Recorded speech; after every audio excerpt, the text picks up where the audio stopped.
Welcome back, football fans. Today we're diving into an in-depth analysis of Liverpool's first few preseason games under new manager Arne Slot.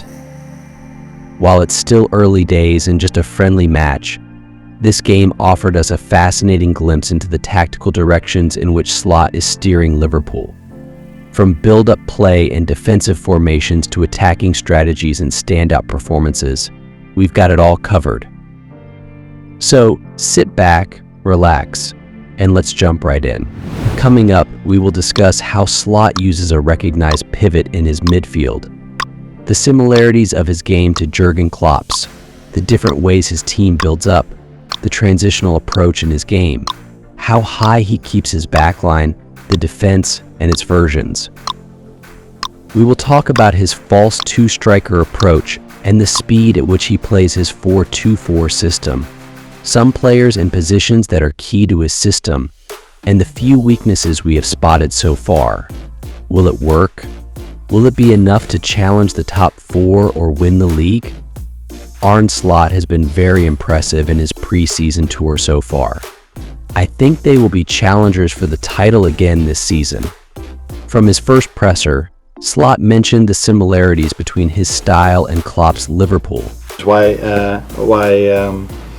Why he came to me was that our playing style is not so much different. So we both like the fans to come into the stadium and see a team that plays with a lot of energy, that plays good football, and I think that is the thing I'm focused on most. And we can clearly see that in how quickly they play and how aggressive his team is in attack and defense. In the first 3 games, we've seen him using 3 different shapes in build-up. Their base shape is the 4-2 shape with the full backs moving high almost in line with the pivot. On other occasions, they move into a 2-4 shape and invite the keeper to be a part of the base and form a 3. This gives them an additional player and still keeps the balance. The split center backs require more of the keeper in terms of how comfortable he is on the ball. The last shape is a tilted 3 at the back with one full back moving in line with the pivot. This provides more options to receive and play through the press. His team keeps a box at its core throughout the different phases of play. In the first phase of play, they maintain the box between the center backs and the pivot. And this also translates high up. The midfield pivot combines with the 2 attacking threats centrally. They maintain the false strikers, something I call the double 10s. The reason for this is, the striker doesn't keep the opponent's center backs under pressure, but rather drops to create these false strikers with the number 10. The movement starts a bit withdrawn and runs at the defense as Liverpool attacks.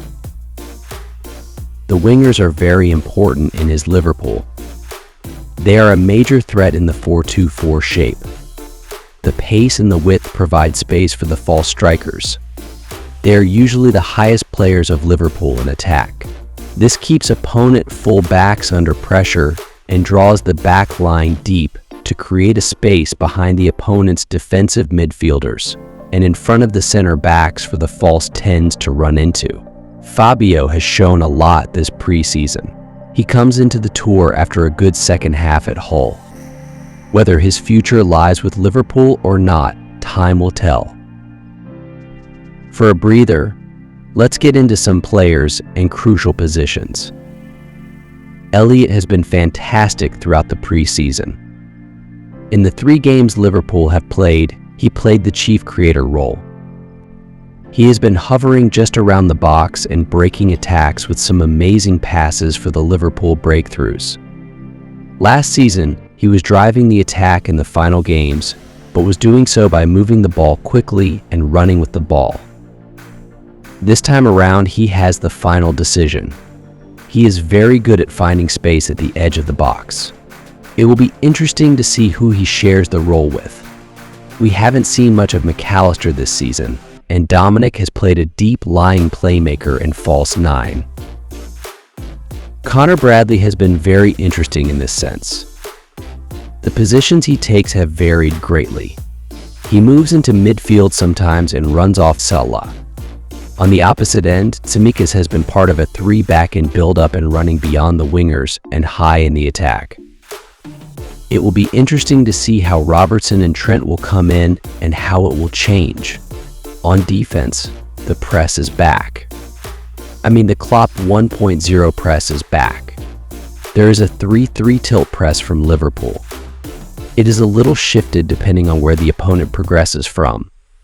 The front three press very aggressively with a man always on the opponent player and pivot. They are backed by the midfield three, but here is the kicker.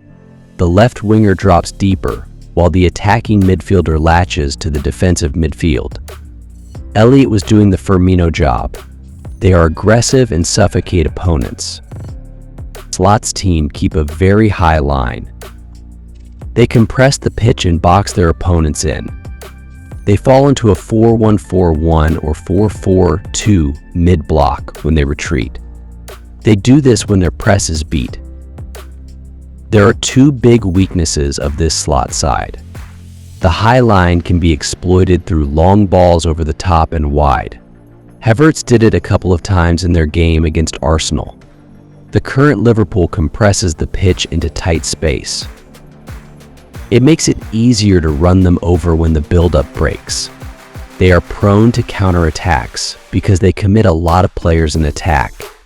It will bring up interesting matchups against teams with rigid mid-block and defensive structures.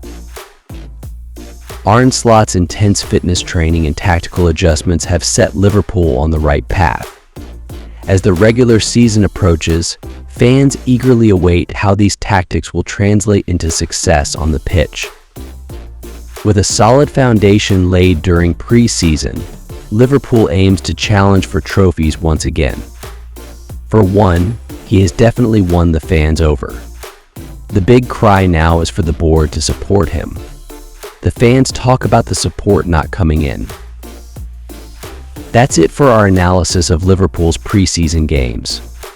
Let us know in the comments what you thought of the match and which players impressed you the most. If you enjoyed this video, please give it a thumbs up, and don't forget to subscribe and hit the notification bell to stay updated with all our latest content. Thanks for watching, and we'll see you next time.